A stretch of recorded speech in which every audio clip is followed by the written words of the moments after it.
Good morning, everyone, and welcome to our webinar. My name is Patrick, and we are talking about something new today. We've been, of course, um, your partner in helping to automate business processes over the years, and Qdabra Forms is a major technology to help automate forms in terms of structured data and connecting to web services and databases and helping you report and measure your process. Today, we're talking about how to measure processes that are not structured by making them structured into structured data. And so it's not just about forms. We have a couple of new techniques that we've been using internally that we want to share with you to process videos and create structured data that can then be part of your downstream, you know, line of business application workflow. We also have a bonus demos from Samyong, Sweta, and Jimmy on the latest FormsDesigner stuff. Really cool stuff that they're going to show. And we'll have a section at the end where we talk a little bit about how to make prompts. So it would be great if we could get a quick show of hands here. How many people are using AI to process videos? Probably not many.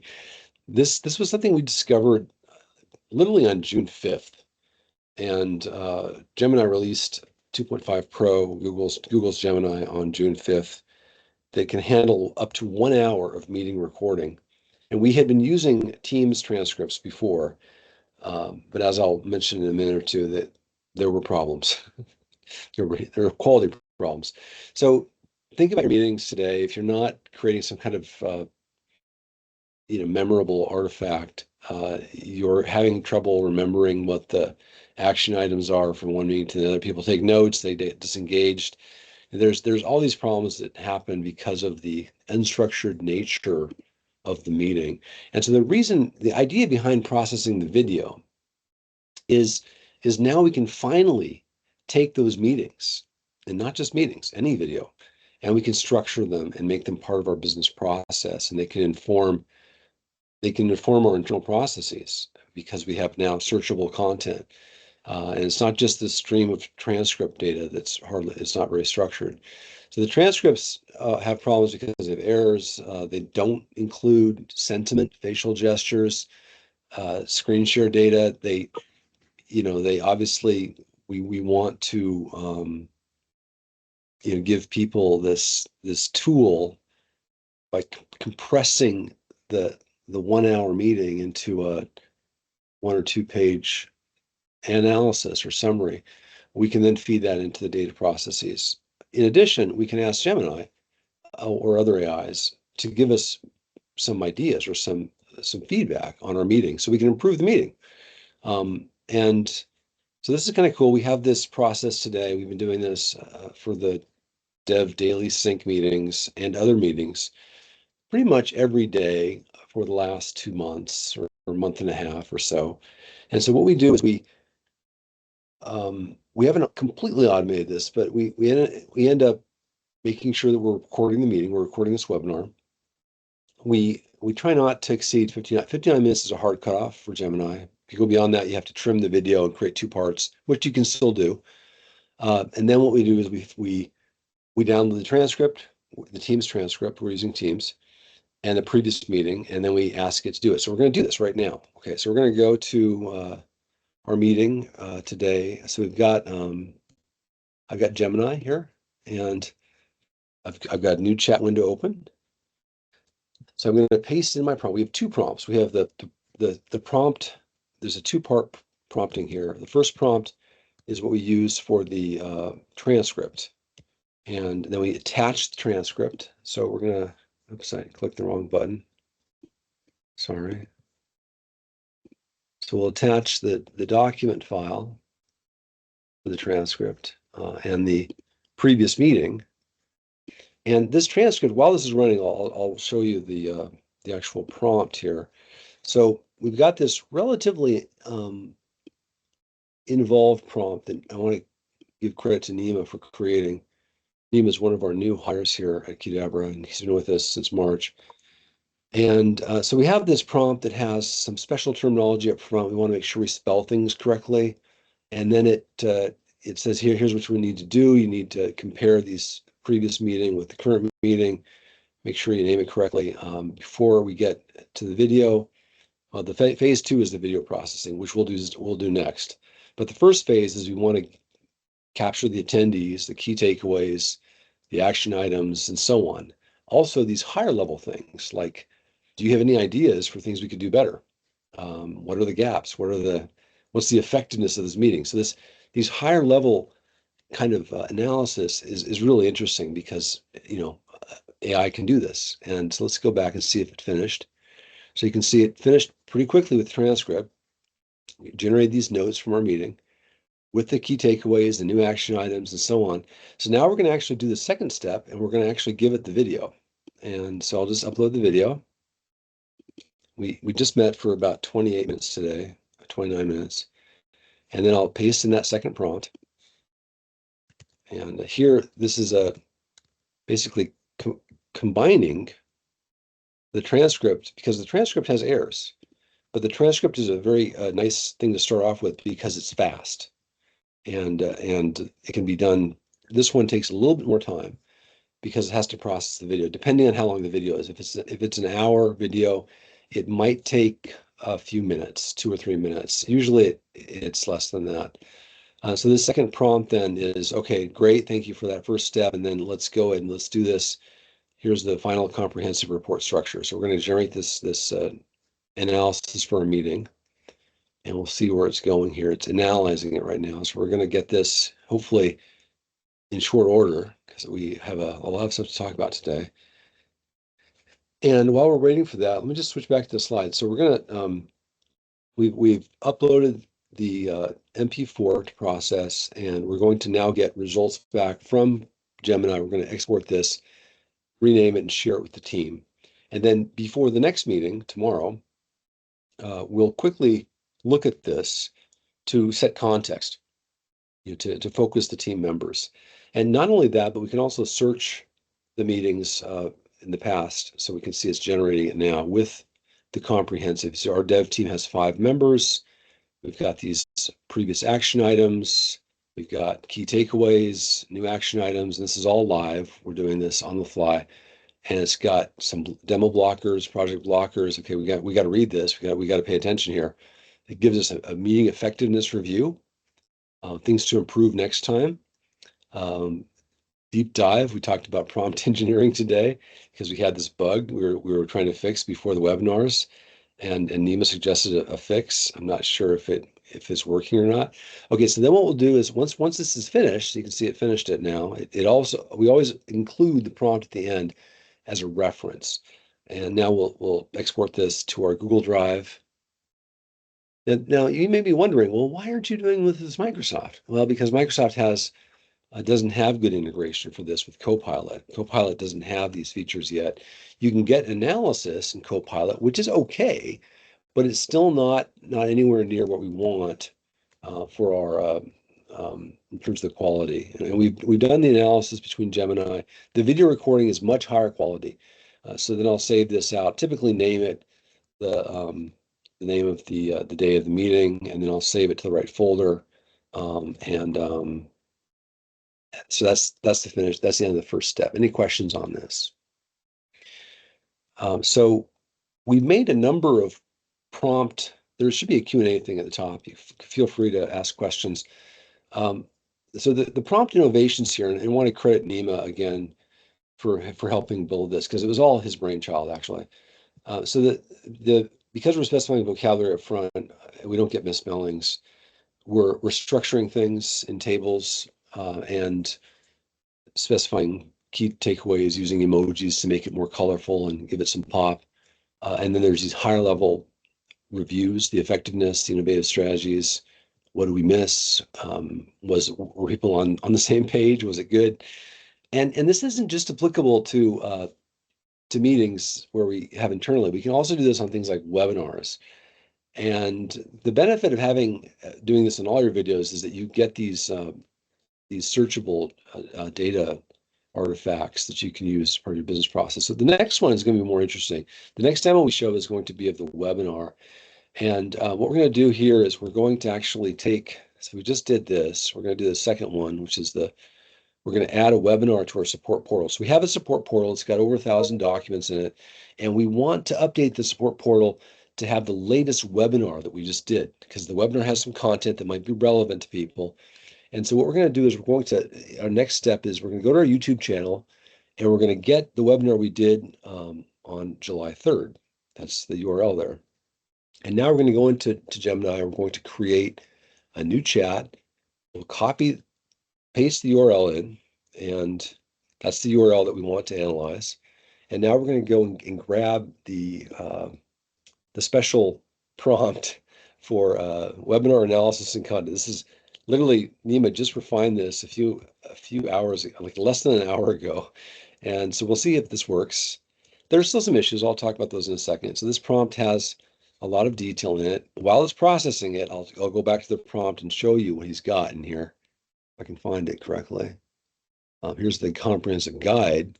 We'll review that in a second as well. But I think we have this is not it. Where was it? I missed it here. Okay. I hope I didn't screw up. Sorry, gang. Anyway, so it's going to the prompt. It must be this one here. No, this is not it. This is the previous one. This is the new one. Okay, here's the new one. So this is quite a long prompt. And so you can see this is kind of the work of art. And so we've got the technology stuff up front, so that it knows that. And then we tell it to generate a webinar, a report, overview, obviously, primary objective, target audience, and so on. Session timeline. It's got key highlights. That's key. Obviously, business challenges addressed. Okay, let's take a look. Did it finish it yet or not? So it's almost done. It's still running. And what I'm going to do next, and you can see there's still some formatting issues we need to work out. I was complaining about this before, but we're trying to get a table here, and it's missing. It's also got Hillary's name misspelled. Hillary has one L, and it's got the name of the company misspelled. So we still need to fix that top portion of the prompt. And we could show that in real time if we had more time, but we're going to skip that for now because this is a new prompt. But so you know how to do this here. So we're going to actually then take this and move it into our support portal. And for that, I need Samyong to step in and take control of the screen here. And Samyong, I'm going to take this document and share it with you so you can upload it to the support portal. Okay, we got an error. Did you see that? So sometimes Gemini will throw errors. Okay, it worked. Thank goodness it worked there. And so we'll just share this document with Samyong so that he can actually do the next step, because he's going to upload it to our support portal. And while he's doing that, I'm going to go back and ask for a specific question. So we just did this on a couple of webinars that we did.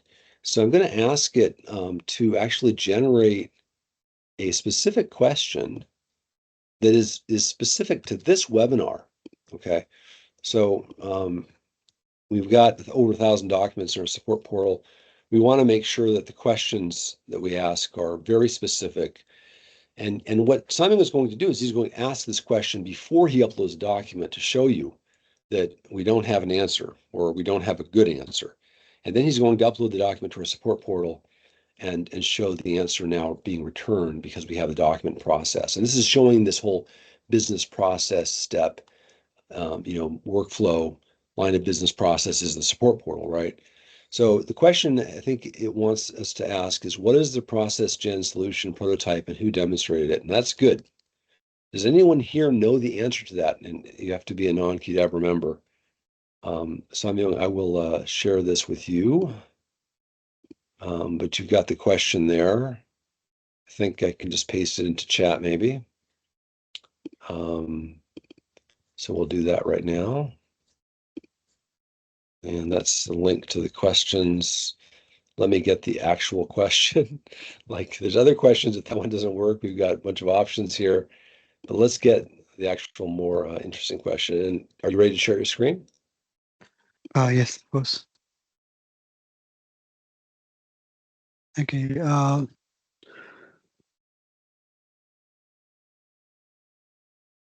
Let me get let me get the question first. Okay, copying You're showing the question. the QDoc chat form that's behind the support portal, right? Yeah, this is the Qdabra chat that has been configured for support portal. And I'll ask a question that was just generated by Gemini. And I've not uploaded the document that we generated earlier in this session.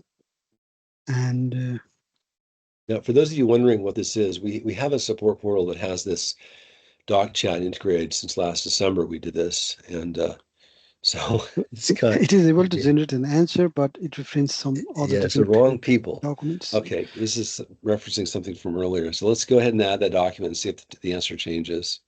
Mhm. So we I'll did go to this, this document section and add a document now.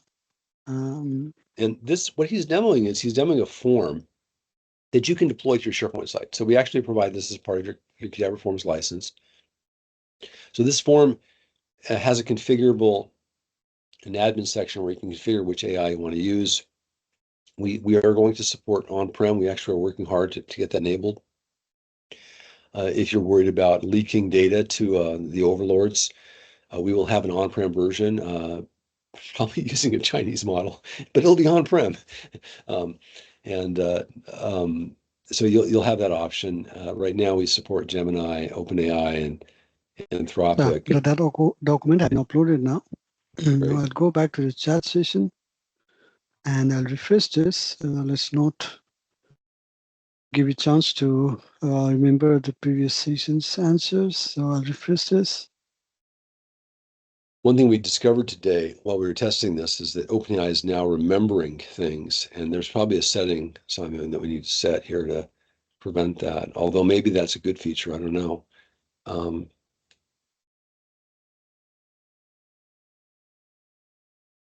And any questions on this? So hopefully Simon will see the answer, Yeah, and there it is. There's the new document that he just uploaded.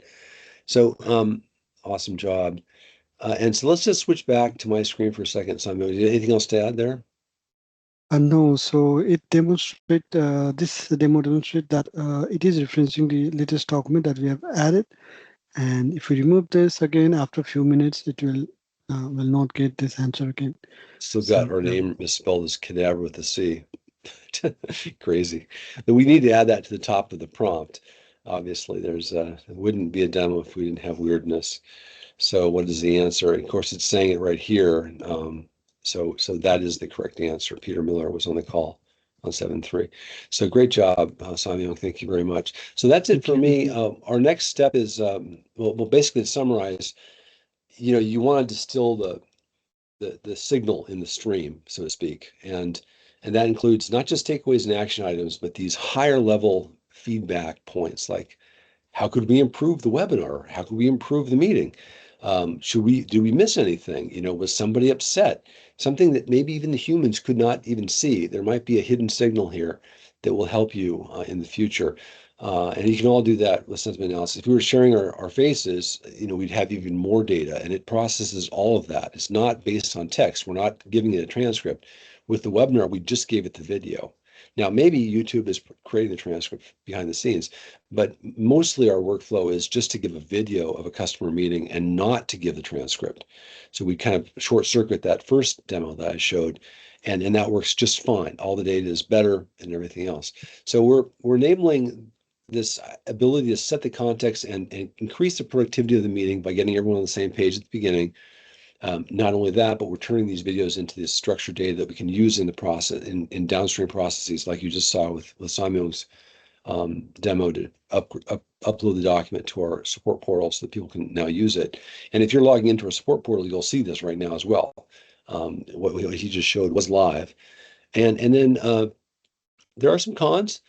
There's a 1 hour limit on the videos. If it goes beyond that, you need to split the video up and you need to do two prompts or one prompt after the other. And sometimes, as you saw briefly there, it will fail without a reason.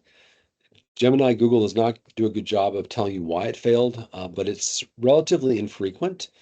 Font coloring, you saw some of the font, the table was not formatted well. We need to work on the prompt there.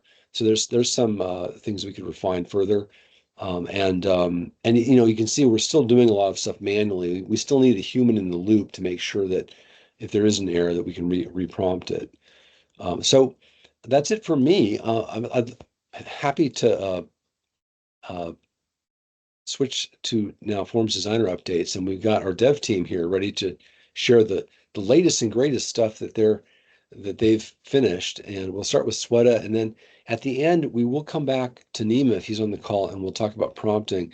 And if Nima's not on the call, I'll mention a little bit about we'll have a bonus two, which we may not get to depending on time because we're at about 25 minutes right now. We'll talk about this prompting stuff if people have questions. But Sweta, do you want to go next? Sure. Thank you, Patrick. And hello, everyone. So we have added a new Save As feature in both Forms Viewer and Forms Designer. First, I'll demo how we can create a copy of a template in Forms Viewer, and then we'll move to Forms Designer. So I'm in Manage Template page in Forms Viewer, and let's click on this template link, Leave Request Form.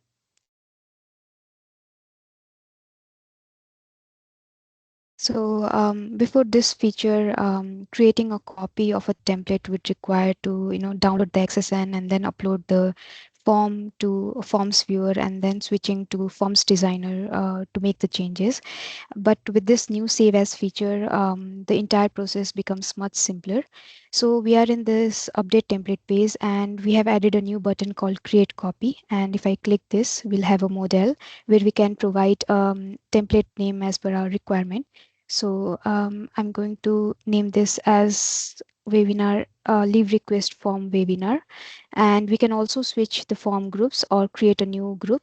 So let's create a new group called webinar, and let's click on this confirm button. So we have created a new template called leave request form webinar under a new form group, and in this way we can create a new template. So let's move on to Forms Designer. So let's click on this design button and we'll go to the Forms Designer.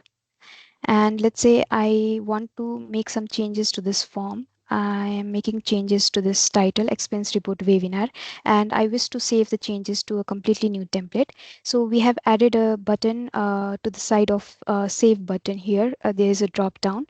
So when I click this, we'll have an option called save as. And if I select this, we have a model where we can again provide the template name per our requirement.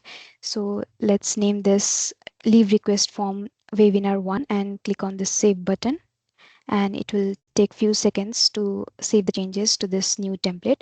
So the template name is leave request form webinar 1, and we can make changes to this new template that we just created. Yep, so in this way we can use the save as feature in both Forms Viewer and Forms Designer. Thank you. Great. And we want a special call out here to one of our very vocal customers, Richard Sahadi at Prestonwood Church there in Texas. And want to thank you for requesting this feature. We are dedicated, committed to making sure that any features you want are implemented. We're feature complete or feature parity complete with InfoPath Designer. But we're going to show next a new feature that we did. It was even better because InfoPath Designer did not have it, but it should have had it. So, Simon, do you want to go next? Yes, of course. Let me just share my screen again.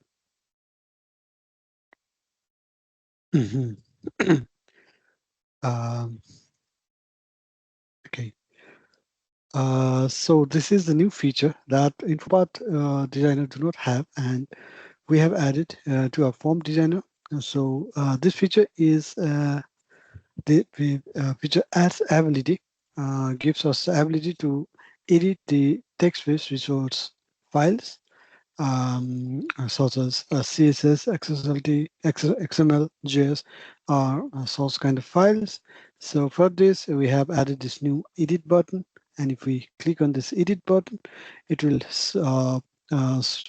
pop up this editor. And this has some basic editor functionality with line numbers and error validations like this. As you can see that it is validating error, that it is finding out that this file has an error. if we fix this, the error goes out. But if we still want to save the file, we can still do that with force save. And for now, I'll remove the error. And if I click on the save, it will show this message. And yeah, so this is the feature. Yeah. So resource files are a huge feature in InfoPath and Qdabra Forms now as well. Whenever you have a secondary data source with some config data, for example, we do this a lot with central flows and other XTPs. We'll add resource files to your form that have configuration data in them that help you essentially set up the form. And as this ability to edit it on the fly is great. You know, in InfoPath Designer days, you would have had to export this, open it up in Notepad++ and edit it, and then re-import it. So there was several steps there. So this is a huge savings in terms of time, and hope you guys realize the how cool this is. And thanks, Samyung. Jimmy, do you want to go next? Sure. Sorry, Samyung, we'll come back to you with the UI changes after Jimmy. Sure. Okay, so this is a feature I gave a preview of in our previous webinar where we talked about Forms Designer changes. But basically, we've made a whole lot of improvements to the XPath editor dialog. We know that modifying XPaths can be tricky, so we want to make that as painless as possible. And if you've used this a lot in InfoPath, you'll be familiar with it. So basically, come in here, and what we have now is that when you insert a field, previously you just get the whole XPath for the field. Now what we do is we sort of distill it down into its essential portion of it and just show that. So it's a lot more readable and manageable. You can, of course, double click it, pick a different field, things like that. So as just sort of a demo, this is a survey form. You can see it has 3 questions, with the third one being final thoughts. So I'm going to use that. So I'm going to do username is here, final thoughts about the presentation. And so this is, as you can see, the questions are in a repeating section. I want to show a specific answer from that repeating section. So we're going to actually make use of the filtering feature here. So we're going to go down here. We want the question text, and then no, we want the answer, and we want to filter that such that we show the one where the question number is 3. Okay, click OK there. And then go like that, and you can see it automatically builds up the XPath with the filter included. And of course, I can open that and modify the filter, things like that. So everything round trips. Of course, if you want to see the whole XPath, you can do this and then collapse it back down like this. Okay, and now we of course don't want to sort of show this when things are half filled in. So let's take this one step further and hide until questions are answered. So we'll just do if any of the answers are blank, we'll hide it. Just keep things simple. All right, so let's see that in action. I'm going to save and then open it up. Well, I've got it here in this tab, so I'll just refresh. And let's go, Jimmy. It was everyone was very eloquent. A little bit too long. Things to see more. And when I tab out, you can see there it is. There's my, I've got the final thoughts here, and it's all Very nice. So, hopefully this will be really useful to a lot of people. I know I'm going to get a lot of use out of it. So I'm very glad we finally added this. Awesome, awesome. Any questions for Jimmy? We got a Q&A button at the top there. You can open it up. I haven't seen any questions come through. Wait, there is a question. Will there be a way to ask the support portal from FormsDesigner? That's a great idea, Peter. 2 minutes ago, you mentioned, you questioned, and that's a great idea. I haven't even thought about that. Yeah, Jimmy, awesome job. Let's switch back to Samuel real quick, and let's show the new UI things and try to get people's feedback, Samuel. We have some new UI work we're doing. We're trying to make the UI more intuitive, and we've gotten a UX person involved, and Samuel is going to show you some ideas here and get your feedback. So if you can say a few things or raise your thumbs or do some kind of a reaction, that would be great. Samuel. Yeah. So the first thing that we have changed from our previous UI is that we have moved this tab menus from bottom to the top, and this will show by default this tab menu, and we can hide this with this button, and we can also again show this with this button, and we can open these different tabs with by clicking on them. And if you want to go back to the canvas, we can either click on the same tab menu that is open, or we can click on one of the new added back to canvas menu. So I'll click on this here. So this is the one part of the UI change that we have been working on. And the next part is related to the property sections for table cells. And for this, we have modified our property sections by grouping similar properties to different groups. As you can see that we have grouped alignments and column void and cell related to settings to the layout, and rows and columns related settings to rows and columns, and cell padding sections independently. And currently we are discussing on the UI change for cell padding. For other groups, we are pretty much in alignment with this UI, but for cell padding, we have 3 different UIs that we are currently monitoring, and we would like to get some feedback for the cell padding sections, and as well as for other UI changes.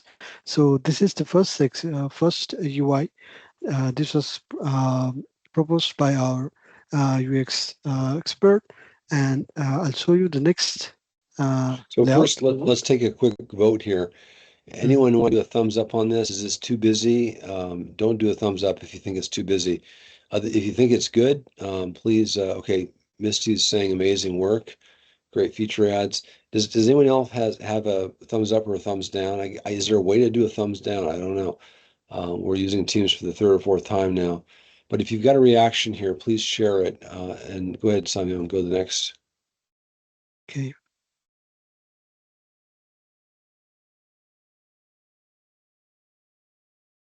Okay, this is another layout. You can see that the rest of the layout are pretty much similar, only changes for cell padding. And this is a layout that was proposed by Patrick himself. And this is not finished layout, but it might still need some work, but this is one of the different options for cell padding layout. And You instead of click on one of those cells and just show them how it highlights it.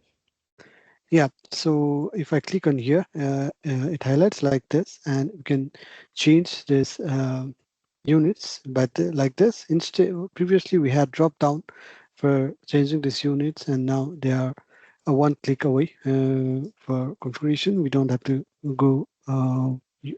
We don't have to click and drop down and select the desired unit, and you can also see that there is a signaling of top padding with highlighting of this arrow. And if I click here, it highlights this arrow. And what we also wanted to represent here is that by highlighting these different arrows, it will represents the padding properties of different directions. We are hoping this will be the best representation. And we also have So another if you layout. type in if you type in 100 there on the right, does it change the layout at all? If you like type in 100 Yeah, it's a, or it's a, the left? yeah, Yeah, 1,000 is too much. Okay. yeah. And we have a question from Peter on this. Will the table formatting be impacted by CSS resource files? I don't think so, Pete, because CSS is only going to be at runtime. This is the designer, so I think that would not be the case. But Jimmy, please correct me if I'm wrong. Okay, and we're running out of time here, but thanks for that question. Oh, wait, Simon, this is new. Tell us about this. So this is the third layout. We have also been discussing about this, and this is a card-based UI layout for cell padding sections. Mhm. So yeah, we have these three different layouts, and we'd like to get some feedback on this. Which one is best representation of cell padding from your perspective? And we'd like some feedbacks on these overall So, UI changes that we have so been you making. did you show three or two? I showed three UI changes What for was the cell first padding. one? Yes. Okay, Go back to the first one. Just want to make sure let's go over them one more time again. So let's just call them A, B, and C, or 1, 2, and 3. so yeah, this is A. Okay, A. So and Oh, that's right. It doesn't have the thing in the middle. Yeah, uh, and then nice. Okay, so and this is C. This is B. B. Okay, with Yeah, the arrows. Okay, and yeah, then where's the and auto? I don't see the auto there. You need to get the auto in there. Um, no, oh, padding do not has auto. That's why it oh, did not have my auto. bad, So my bad, my when bad. this will be implemented for margin, there will be auto. Yeah. And And this is the last one. right. So A, B, and C, 1, 2, or 3. Just feel free to vote. Misty, Chris, I see you on the call. If you guys have preferences, we really value your feedback. You've been long-term users. Um, and but even if you haven't been a long-term user, if you think that A is better, okay, B. Peter's saying he likes B. Thanks, Pete. Okay, so let's just quickly go back to the slides here. Thank you so much, Samyo and Sweta and Jimmy. So we had these updates coming. They'll be live when? They're live tomorrow, Jimmy? Is that right? They're already live in our Nice. Except for what Simon just showed, because that's not live, right? The UI's changes we're asking for feedback on. Those haven't yeah. been made live. Okay. Great. Awesome. So last but not I guess the last thing and what we were going to talk about was how to create good prompts. And this is a bit of an art form. Uh, it's an art form when you're asking humans as well questions, to try to get the right response from the humans. And so what Nima is on the call, so we should make Nima, we should unmask him so he can actually talk to us. Maybe Jimmy, you can do that. You can make him his mic, give him the mic. He was a bit shy because English is not his first language. So I'll talk to these slides, but Nima, feel free to jump in after Jimmy gives you the mic. Um, so, and Nima gets credit for this prompting stuff, which is the major thrust of this webinar today. And that is that, we need to um, create these templates, these prompt templates, and then refine them over time. And they have to have a structure, right? So much more detailed than a normal human request. You're going to be giving it, a page worth of data with lots of structure. Please respond with emoji text and so forth, so on. And if you were to, ask a human this, the human can only process at about 50 bits per second, hearing and sight is higher bits, but hearing and talking are very slow. So with the AI, though, you can just shove in these huge templates with all this data, and it can just go off and create a nice analysis for you. And that's the key thing here is that okay. So anyway, he's got these 5 slides that he prepared. Nima, are you there? Yeah, he's a presenter. He says he can unmute, so I assume he can. Awesome. Thank you, Jimmy. Welcome. Yeah, so anyway, Nima's done a great job. He's really surfing this wave here. And we wanted to share this stuff with you. If you got any questions or comments on these slides, please let us know. I want to thank you all for being here. And if you got questions, we got one more slide for that. And we'll get this slide uploaded and processed.